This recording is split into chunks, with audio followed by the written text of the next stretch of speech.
Okay, we're live. Hey, what's going on? Old fashioned ice cream appliance boot camp, Facebook family and friend. I'm gonna turn this other light on because, like I say, I can't get the lighting right in here. Let me see if that's better. Is that better? Nah, that's not even better. Hold on a second. I'm trying to get the lighting together in here. We'll try this right here. See if that does any better. Nah, it doesn't do. But hey, it is what it is. We're gonna try to figure this thing out. Like I say, I got another desk that's coming, and once I get that, hopefully I can set it up with a better camera and better lighting. I gotta get better lighting and stuff in here. What I have right now just isn't doing it. But anyway, I want to thank everybody for joining us. Uh, Everything's been going good on my behalf. We passed all of the trades over at the shipping container. This Thursday we have our final final everything, so we can get our CO. So we have that going on this Thursday, and we actually been selling ice cream out there. We go out there a couple of days on the weekend, sell ice cream. Been doing fairly well. The community has really embraced us there. So looking forward to going full blast there. It's been a process, but we're actually going to be going there at the time we needed to go. I wasn't ready to go out there in May. I wasn't ready to go out there this month in June because kind of what we're talking about today, you have to play your position. This is the first time that I've had to build an actual business with the ice cream parlor. This is the first time I actually had to build a business where I actually had to do like real training, real training. Not saying that I didn't have to do training with the appliance repair. It's different. It's a big difference in making a technician than making a team. A technician, he's usually like a little sniper. He's out there on his own and he's surviving on his own and he does his own thing. And he doesn't most of the time technicians are introverts, so they don't have to deal with people, only dealing with a customer for a few minutes. They don't have to work together as a team to get things going. And doing this with the ice cream parlor is no longer building the technicians, and that's kind of what I was doing starting off. I had a kind of like I was doing with my appliance repair business. I was building technicians. I don't do that with an ice cream parlor. It's like you have to build an actual team, and they have to work together in a team. And that's what we're going to be talking about tonight. And this right here is kind of the series that I'm going into far as with the channel. I'm going to be talking more about how I'm doing business, the actual business working of it, and the actual business itself. I think we're past the point of me trying to tell you all, get you all excited about how much money you can make in certain industries and stuff like that. We're past that. That was 4 or 5 years ago. Everybody know you can make money in appliance repair. Everybody know you can make money in ice cream now. Now's the thing where we're actually our audience now, I think, are tired of hearing that how you can make this amount of money, how you can make that amount of money. They want to know more of the actual internal of it. Also, I'm getting a more sophisticated customers, meaning for people who want to buy the actual courses and stuff. They are beginning to be a lot more sophisticated. I saw that in the past with the appliance repair business. We started off with people who was very, very smart coming in, but most of the time it might have been people who were actually working with their hands, had skilled trades background, and then it morphed into we was getting VPs, engineers in there, and of what I call the executive people start showing up to appliance repair, going into appliance boot camp. Well, I'm starting to see the same thing now with the ice cream parlor. Start off with the ice cream parlor. It was someone looking to do a little side hustle to make some money. People looking to do something with their kids or family. Now I'm starting to get some people who are of that executive style again, and they're coming. And it actually surprises me, just like it did with the appliance repair business, that these people are interested. So with that, they have a lot more questions about the internals of it and stuff like that, SOPs, want to see business plans and stuff. And I had to explain to them I don't do business plans because most of the people who come to me, they don't read financial statements and stuff like that. So I don't do that. I teach it on a very uh, elementary level so everybody can understand. But I gotta start giving these people who actually are coming some of the stuff that they're looking for. All right, so getting back, you all know I've been writing my SOPs there because I'm building the team, and we've been having a hard time because me I didn't train them right to start with, and now we're going back breaking those old habits that's actually existed at the ice cream parlor. And this gives me a kind of play. I heard a interview that Nori Muhammad, he's with the Nation of Islam. He might have been talking to Cam Newton. I think he was talking to Cam Newton, and he was telling him about how African Americans pursue sports and stuff like that versus other ethnic groups. And what he was saying was, with African Americans, a lot of times we go in there to play basketball and football, trying to become a professional football and basketball player, versus other ethnic groups. They don't go there thinking they're going to become a professional football, basketball player. They're going there to get the actual teachings of working on a team and the commitment and the hustle and having the tenacity to keep going. Get those attributes out of playing sports so they could take it into their career fields, into their lives later on. Well, that's kind of what I had to do this weekend. This weekend, I'm actually at the ice cream parlor watching, making sure I'm creating the team correctly. And we ran into a problem where my cashier, I still got to work with everybody, but the cashier has a role that they have to do. And with my SOPs, the cashier, their job is to be the greeter. When the customer walk through the door, everybody need to say, "Hey, welcome to Old Fashioned Ice Cream. Is this your first time here?" And from there, if they say yes, then they'll tell them we make over 40 flavors of real homemade ice cream. All our flavors are made in house. You can get any flavor in a homemade waffle cone, waffle bowl, milkshake, or ice cream sandwich, and you can get as many samples as you like. That's where they go. And then from there, they will tell them about any new flavors that we currently have coming in. If there's somebody that's been here before, they'll say thank you for coming again, and then they'll let them know the new flavors. This week we have a Carolina Buttercup. It's a peanut-based ice cream with chocolate waffle pieces in it. So they'll tell them about the different flavors, then ask them do they want to sample. Okay, so what happens in the ice cream parlor business, it's an ebb and flow. You'll get a run for about 5 or 10 minutes where you have 30 people come through, and then it slows down, and you might have 10 or 15 minutes where you just got people trickling in, 1 or 2 people trickling in, and then you get another run. And I was telling the cashier, when it's your job is to do what I just told you. You got to greet the customers, and then when it slows down, your job is to actually work the floor. Meaning you go there, you wipe off the tables, you sweep up any trash and stuff that you see on the floors, and you also ask the customers if everything tastes good and have any issues. You work in the floor. Your job is not to scoop ice cream and to make milkshakes during that time when it slows down because you're out of position. And I was telling them, just like a baseball player, what happens when you playing baseball, if somebody hit the ball to the second baseman, the shortstop doesn't run and try to go catch the ball and play second base, or he don't run and try to go to first base and catch the ball and play. He out of position.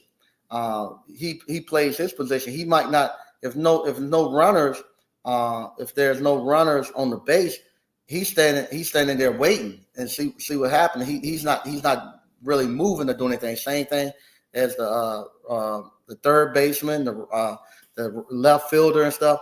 They're waiting to see what happens and they'll make reactions depending on the play. But doing that thing, that's totally going to be between the second baseman and the first baseman making the play.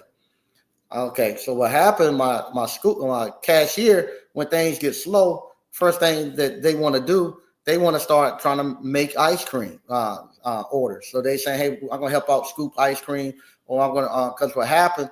We have a system that the scoopers they start working through the tickets, and what happened? You might be two or three tickets deep, but they're working through them. And what happened? The cashier sees that and their first thinking is, I got to jump in and start helping these scoopers get these tickets out. But what's going to happen as soon as you start jumping in there trying to help make milkshakes and help scoop ice cream, you're going to look up and you're going to have a van or you're going to have a school bus pop up and everybody's coming through the door at the same time. And now you're here and you're out of position. You're not there to actually to greet the customers. So they walk in and they just looking. They don't know where to go. They haven't been directed.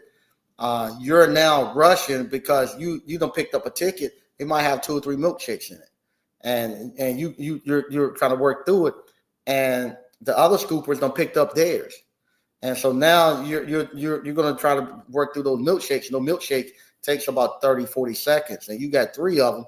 You got almost 3 minutes that nobody's at the cash register. And like I tell them, I want to get the cash register at the lady at the cash register. I want her to grab those tickets and get the money in the cash register. I don't mind them waiting, but get the money in the cash register and slide those tickets down. But if they come in and nobody say anything to anybody and they just looking around and don't get directed, a lot of times they might walk out because they say, hey, nobody's told me, I don't know where to go. They don't want me here. I'm going to leave. It's not true. It's just that I got people out of position at that time.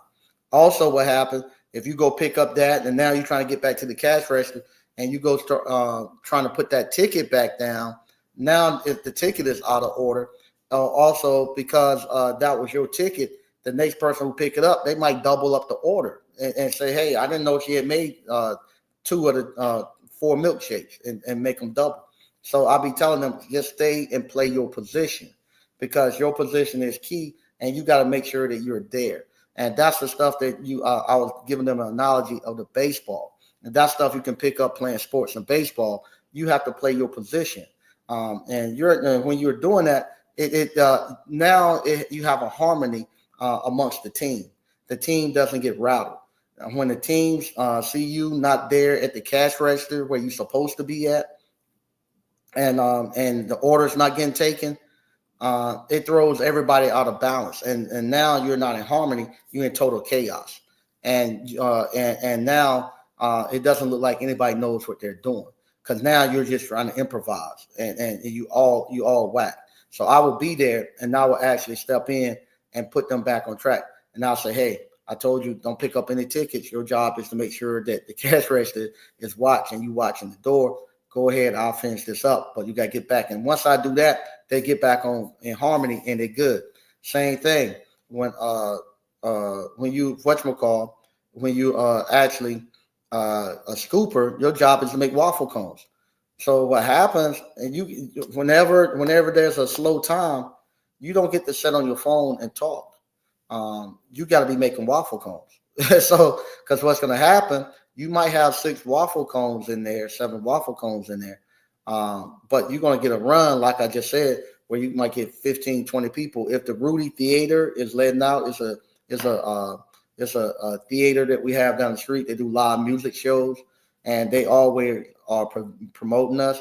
If they let out 400 people and you get 30 or 40 people walking down there, those 6 waffle cones going to be out. So whenever you get a break, you got to fill up that waffle cone tray. Same thing, I tell them, as soon as you come into the ice cream parlor, you turn the waffle iron on and don't turn it off.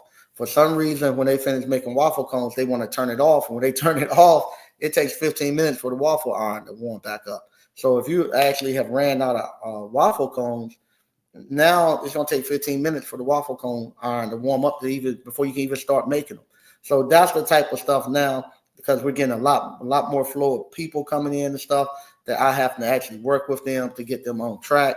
And that's why I say I wasn't ready to open up in Rocky Mount, because this is the stuff I should have had 4 years ago in place. But that comes from me not building a team, me building actual technicians, Now I'm building a team. I actually have became the coach, and I actually have to come there and check. And I do it all the time. I come in and I don't ask them how things are really going. I just come in and I look for key things that should be there. I see a bunch of people there. I ask the customers, everybody have a number? Because they're supposed to be giving them order numbers instead of just calling out flavors. And they said, no, I don't have a number. I told y'all, I got to get everybody a number. I don't care who it is. Give them a number when you like this so they can call out their numbers. So they're getting better with that. Same thing. I come there. I'll look and see how many waffle cones we got. I'll look and see if the waffle cone iron is on. I check and make sure that the TV is on and playing, make sure that the radio is playing. So those are things I come in and check. And now they know I'm checking it. They're actually now doing a lot better with it. So that's why I was coming to talk to you tonight. Why you need to know why you have to play your position. If you're not playing your position, you mess up the whole team and everybody start to lose and it becomes total chaos. I'm gonna read some of the stuff we got going on in the live chat, and then I'm gonna get up out of here. Okay, we got Michael Manuel. Michael Manuel said, Mike Fire. Thanks. G Brown. Hey, Uncle Mike, do you still have the appliance boot camp in person? Yes, we do still have it in person. We're not going to do another in-person one until September. We do them every 3 months. Right now, I'm doing the actual live, hands-on live. That's going to be doing it right after the ice cream parlor season. Right now, we knee deep in ice cream, and ice cream is just like appliance repair. Believe it or not, we get calls every day. People wanting us to come out and do events for them. People call. I had the same thing. I had a guy calling this weekend. They got an event coming up this Saturday, and he's calling. He want to get a list of the flavors. Want to go ahead and pay his deposit, give him the ticket. We have that. We got field trips coming in. So it's a great business. Like I was telling, I got a couple of people who's looking to get into it as far as retirement and creating stuff for a family, which is really good. They come together as a family. One person I'm talking to, they're thinking about coming in with their brothers, and they're going to actually build something for the family and for their grandkids and kids and stuff, their kids. And I was telling them, ice cream, I feel is a great way to do that. Right now, all my kids work with me with the ice cream parlor, which I love. I've given my daughter a lot more responsibility in it. She does a lot more hours in it, and we have the other one up and running pretty quick. Bruce Handy, Brother Mike, the GOAT, the GOT GOAT. Appreciate you, sir. Thank you. I appreciate it, man. Like I say, we get things back up and running. We're going into another level of building out these businesses and stuff. I think we're past the part of trying to motivate you. I'm past that. It doesn't do anything for me now, the motivation stuff. I've been motivated enough. Now we need to actually see the actual workings of it and how it actually comes together and how it actually generates stuff for you and your family. I was talking to somebody. Not tell y'all I'm talking to somebody. I really am talking to people in the back end. But I was telling them about the importance of creating that generation of wealth and keeping those businesses inside of your family structures and stuff like that.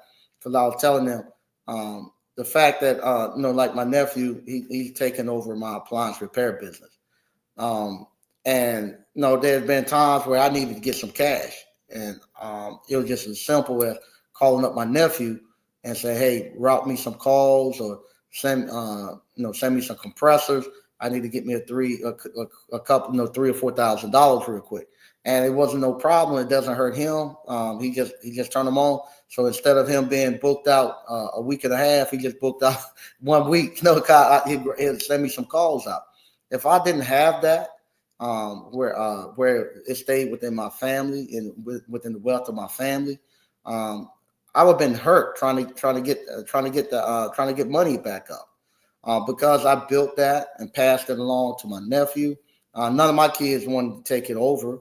But I let it stay in my family. He's been working with me for over 17 years. is supporting his family and stuff now. And whenever I need to go in there and run some calls or something, it's just a simple question, a simple phone call or text, really. And just say, hey, send me some calls. It's good. And now the same thing is happening with my kids, my daughter and them. I can't say that, but anyway, if they need cash and whatnot, uh, uh, they don't have to ask me for cash anymore. Um, Me and my daughter's mom, we were having that conversation tonight. Matter of fact, we was having a conversation tonight. Uh, my daughter is transitioning. My youngest daughter is transitioning into adulthood, and she doesn't ask her dad for money anymore. She actually works, and she likes the fact that she pays her own bills, and I appreciate that. I appreciate it, and I admire that. And I was telling her I really admire that fact that she's now is she wants the responsibility of being the adult, paying her own bills, and and I like the fact that she's able to do it within our business structure. So whenever she needs to, she got something coming up. She got an event that she's gonna that she wants to go attend. She just tells me, give me a lot more hours, and I put her on the schedule to give her those hours. Or I asked her, we got an event coming up. You want to grab that event? She should let me get that event. My oldest daughter the same way. We have events. She likes to travel. When she get ready to do her travel, she'll tell me, "Hey, give me some events. I need some events." And so I give her the events, and she go do them. And I like that fact that being able to keep that into our family, and they have that. They don't have to go out and it's too hard to go out and go look for a job, go through the interview process, and then wait 2 weeks and a half to get no a week and a half to get paid and stuff. It's a lot easier to come to a business that you own, and you own you control it, and be able to say, hey, I'm just going to come in here and do work within my business and make the money that I need, and that is really really good. Hey, what's going on, Patrick Young? Patrick Young said, "What's good, Mike? What's good, ABC fam? Hey, how you doing?" Frank Evans said, "Mike, hey, what's going on, Frank?" Patrick Young, Mike, what is it about frozen dessert that makes it take off so fast? I see guys doing Italian ice cream, shaved ice, water ice, soft serve. They all making a killing. For one, it's one of those. Um, it's almost like, I don't want to say it's not a vice, but it's something that it's like a pleasure thing that you do. So even if times are hard, people will make time for a good ice cream or dessert or something like that to take their mind off of stuff. Um, so that's one of the good things. So you all hear somebody get broke up, some guy do some girl wrong, she get a pound of ice cream, get in the bed and cry. So it's always something like that. Also, when times are hard, you might not can go to Ruth Chris or the Angus Barn and take the family out for steaks like that. But what you can do, you can cook out on the grill, and then after you cook out on the grill, because it happens all the time. I used to say they throw the kids in the back of the truck, but now they're getting the side by side and going out to the ice cream parlor. A lot of people driving the side by sides now. They pull up to the ice cream parlor in the side by side or the golf cart, and bring the whole neighborhood out to get ice cream, and it's good. And if you got a good ice cream, they'll keep coming back. Uh, I have several older couples that that comes at least once a week. That's their date. I have an older African American guy. He brings his wife and his sister-in-law every. I think they come every Wednesday or something, and they get a banana split. And that's what they eat, and that's their date. I have another guy. He's a retired military. His wife, his girlfriend, they're older couple that date. Really like them. They come there once a week and get ice cream and sit there, and that's it. And they drive almost 30, 40 minutes to come there and to get ice cream. And that's what they do for a date, and they love it. And like I say, if you make a good ice cream, people get it. And that's one of the things too. Why I tell people about why I like this homemade ice cream. It's a chance to actually be able to give a good product and something that's not just mass produced and just thrown out there. Meaning, we're I gotta be careful because, like I said, everybody look at this stuff. Oh, I gotta be careful. We're at an age now where people are getting away from putting quality products and stuff out. They want to put something as cheap as possible and sell it for as much as possible. And that's where we're at now. So people really appreciate if somebody is taking the time and really care about the product that they're putting out in front of them. I tell people I gotta be careful. God, I gotta be careful. I had this discussion with one of my friends, and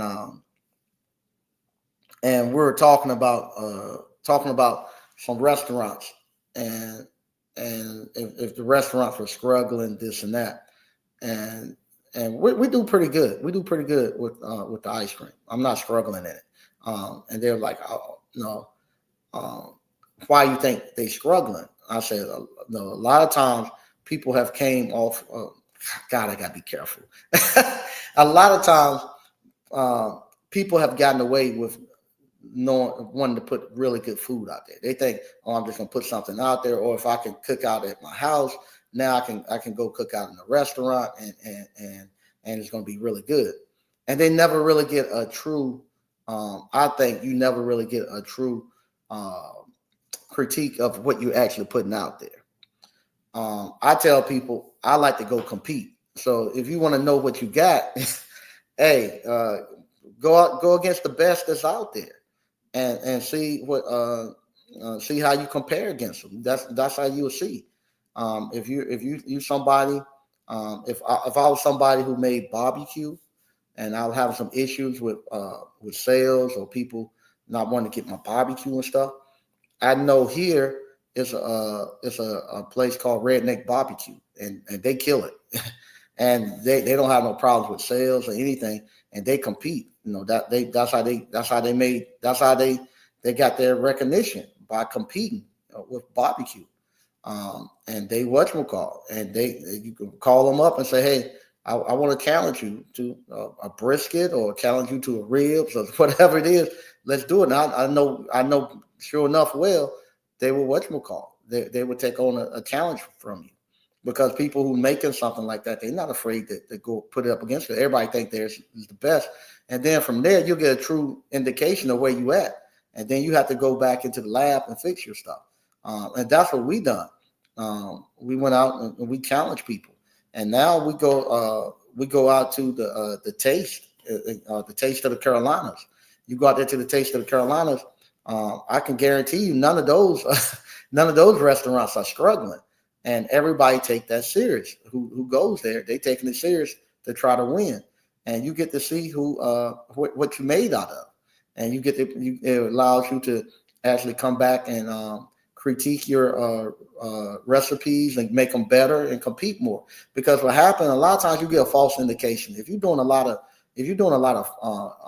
festivals, events, concerts and stuff, you'll make good money there, and you can sell your stuff there because the people locked in, they can't go nowhere. So they don't pay their money and they hungry. Your food might not be good. They just need something to eat right then and there. And you get a false indication that you're making really good food because the people locked in, they ain't got no choice. But then you get to a point where you move out of those festivals because you've done great in festivals, and you're going to jump in now and go brick and mortar. You go brick and mortar. Now you gotta have something that's going to keep pulling those people in every day. For me, I know during the weekday, I need to have about 30 to 40 transactions a day, and I'm good. But when Friday, Saturday, and Sunday come, I need to be over 100. I gotta have over 100 people running through there. Not 100 people, but 100 transactions. Because sometimes a transaction might include 4 people. Most of the time, it ain't just one person coming to get ice cream. It's 2 or 3 people coming together. But I gotta have 100 times that cash register got open and closed that day to hit my numbers, and I can pull it in. I can pull it in and do it. So that's with that. A lot of times, coming from those festivals and going into a brick and mortar, totally different thing you have to do. Totally different. BK from the Rockies said, "What's up, brother Mike, ABC fans and friends?" Okay. Patrick Young. I met a guy a couple of weeks ago who said he was making $200,000 with just a $200 machine, a couple of tables, ice machine, and a generator tent for a booth. Yeah. It is. It is. And it's funny. I had same thing. I had the conversation with someone I'm talking about that I was telling them about the ice cream parlor, telling them about the appliance repair. And everybody say the same thing. If it's that simple, why everybody don't do it? I don't know. We've been saying that forever. Why everybody just don't get into appliance repair? But I say the same thing about ice cream. It's not just ice cream, frozen dessert. You can do simple stuff. You don't have to be nobody trying to go out there and do no briskets and all that. You can do just something very simple, a hot dog, make a good hot dog, make a good cheeseburger, and some good French fries. You'll be okay. But you have to make it so now you have to make it so that you're something that people want to come and get. They gotta want to come and get it. It can't be something I'm just gonna. It can't be like you can't be mediocre. You cannot be Bojangles. You can't. No, they'll go there before they come to you. If I'm just gonna get some mediocre, I'll just go on to Bojangles or I go over to McDonald's. If I'm just gonna get something average. But you gotta have something where it can't be average and mediocre, where they gotta come and get it. They gotta come and get it. Where they'll drive 30 or 40 minutes to get it. But yeah, you can do it with just that. If you're consistent and you get a good rotation, yes, you can do that. You set up at the same place and you go out there every day, you can do it. And like I tell you, it doesn't have to be a lot of money. I personally, I like if I can make $500 that day, I'm good. And you can do that just at one event. The events right now, we got a sale going on where we normally come out for 2 hours for $500, but we're doing a sale right now where you do it for $400, and people are buying it. So just go out there and you can do one event. You can do 2 to 3 events in a day. Especially now, family reunions, you can do those, and they bring you out. I've done how many family reunions this year? 1, 2. I've done 2, 3. I've done 3 family reunions so far this year, and I got another 3 or 4 lined up. And the family reunions are fun because you go there, you get there. You there just for 2 hours. You come right at the tail end after dinner 8 and everything, and the kids love it. When I come, I turn on the music and my little ice cream music playing. The kids are running and they happy. The adults are just as happy too. You bring a couple of adult flavors out there for the family reunion. They love it, and they'll have you back, and they'll tell other people. So you do that, and you do 2 of those on a Saturday. You got $800, and just made $800 to $1,000. You just made on your trailer for 4 hours worth of work, and then if you got the store running in the background, that gives you another $1,000, $1,500. So yeah, you can make the money. And if you got a store that's super busy, some of these super busy stores, they do 2,000-3,000 in a day. My store is not that busy as of yet. Okay. BK from the Rockies. If you can make a good food product, ice cream, cookies, beer, whiskey, etc., people they'll travel for it. Yeah, they'll travel for it. And I found out too. A lot of the no, it used to be people say location, location, location, location. You got to be here while the foot traffic. Um, True that that does help to be in a great location. You know, uh, like we're talking with one of my friends, you know, and he was telling us, you know, he looked for what the rent price is. He know whatever the rent price is, he can multiply that times the number. He know that's how much his sales is going to be. So he don't want no low rent places. But he's not looking to purchase the properties or anything. He's just looking for cash flow. Um, Me, on the other hand, I'm looking to purchase the property. I'm playing Monopoly. I'm doing McDonald's on a small end. So I might not make as much cash flow, but I'm getting equity and I'm gaining real estate at the same time, and I'm getting enough cash flow when I'm happy. So, uh, like I said, I just want if I can get about $500 a day out that store, and I own the property and stuff. I'm okay with it. I'm okay with it. Patrick Young, Mike, the brother says he's doing shaved ice. All he's selling is ice and flavor. In a flour cup with a spoon and a straw, just two ingredients. Yeah, what you call you can go to Pelicans. Pelicans, that's all Pelicans does is shaved ice, and uh, and for their franchise to get into their franchise is 150,000, I think, 100,000 for him to teach you what I teach you all, um, and you got to pay royalties on it. But no, they generate 150 to 200,000 during the season. If you follow their thing, same thing. They have Sunset Slush around here too. They do the same thing. So yeah, you can do it. You can do it. You can do it. And that's the thing. I got to be careful because my friends they tell me that I'm inconsiderate of people. I'm not inconsiderate. It's just the fact that I know what can be done because I've done it. They say I'm inconsiderate with people because uh, I think everybody has the potential to do everything that I've done, and they think no, some people just can't do it. Everybody can't be an entrepreneur. Everybody can't don't want to own their own business. Well, true. Everybody might not want to own their own business, but the way things are going, they're going to have to learn how to own some type of business or some way to make some money. Because I was out in California this past week. I was out there in what is it? Um, uh, Oriental was not Oriental. Outside of LA, I can't even think of the name. Ontario. I was out in Ontario, California, all last week, and I went into a warehouse, and that warehouse they were shipping product, and it won't no human beings out there loading up those bins and stuff. Everything was automated.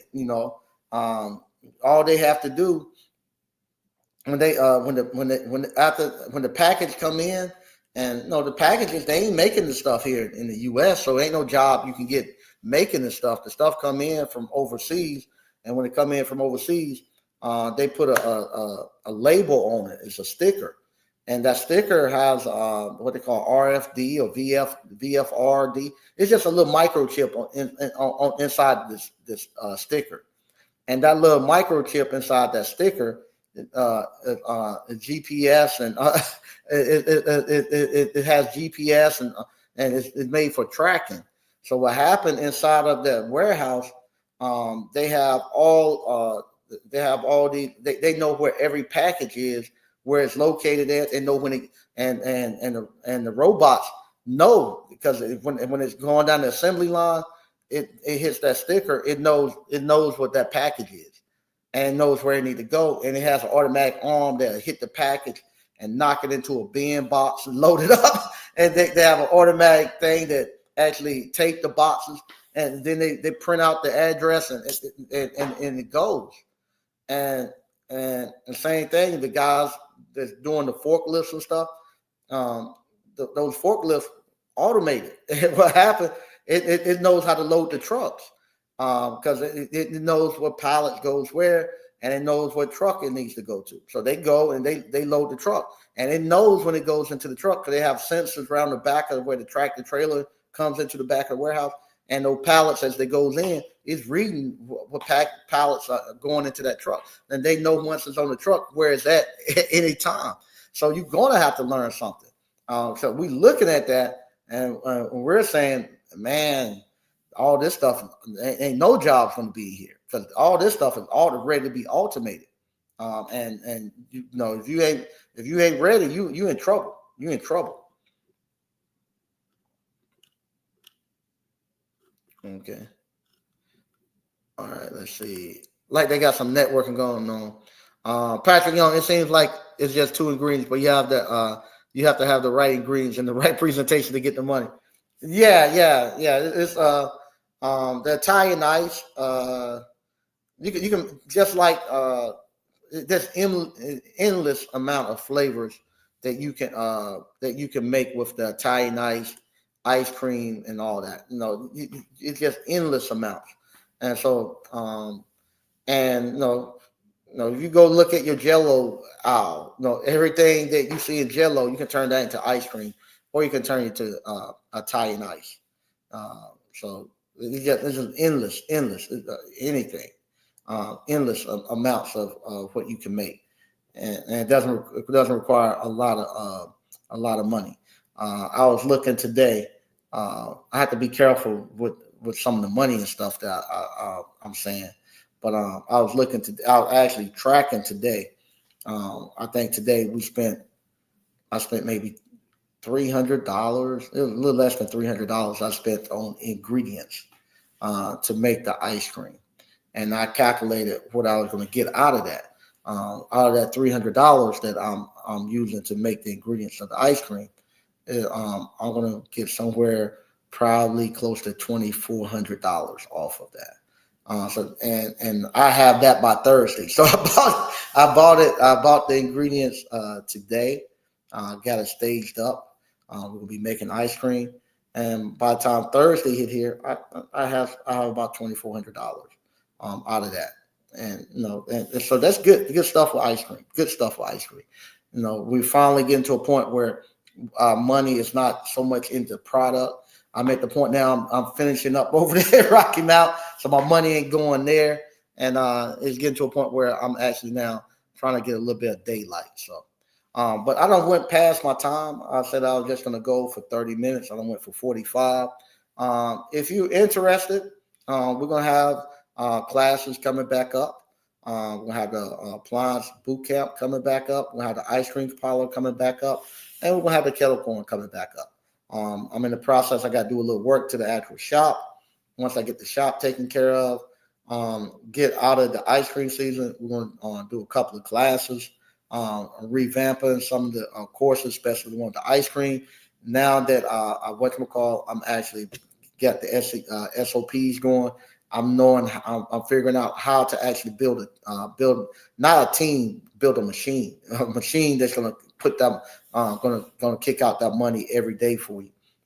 That's going to actually knock that price up a little, not a little bit, going to knock that price up a lot. So if you want to get it, you better get it now, because once I get finished with what I'm doing now, it's going up. Patrick, BK from the Rocky. Yes, he has a nice little brand going on. He'll probably be in a brick and mortar soon. I've been talking with people in the industry. Man, they make it seem like it's a home run. Yeah, it's good. Like I say, if for a retirement business, I like the ice cream. I still don't think nothing can beat appliance repair. Nothing can beat appliance repair. But at 52 years old, and ready to transition to something a little bit easier, something that I can do a lot more with my kids, a little bit more passive. You just can't. I can't find anything better than ice cream, because I don't want to be getting up early in the morning and prepping no food and cooking no breakfast. Don't nobody eat ice cream till after 12, 1 o'clock. I don't care for I call the Waffle House crowd. So I close at 8. The people my age and a little older, we go out to eat at 4 o'clock in the afternoon. We go get dessert about 6:37. So we good. that younger crowd who go out to eat at 9 o'clock at night, and then want to go get ice cream. Then want to go get ice cream at 11, 12 o'clock. Y'all can have them. I don't want to be out there with the Waffle House crowd. I want to be home at that time. So, all right. A man's advice. You still going to sell those ice cream carts? I don't. Right now, I don't think so. Some of the stuff I said I was going to sell and was going to do. I don't got to be. I don't got to be a little selfish. There's a lot of money. There's a lot of money in this thing right now. A lot of money, and I'm actually keeping some of my stuff for myself that I do. So I probably won't end up selling those carts. Those carts are money makers. Money makers. So a lot of stuff I'm focusing on building them out for my kids. So I'm starting to be a little bit more selfish with the information. Also, that's why I don't come back as much and as often with giving out as much information on the ice cream parlors and stuff like that. Right now, if you want to get it, you're gonna probably have to go through the actual course, and I might build some out and sell them within the course. But other than that, I'm just not going to build them and sell them like that. And so, all right. So once again, I want to thank everybody for watching, and I'll talk to you all later. Bye bye.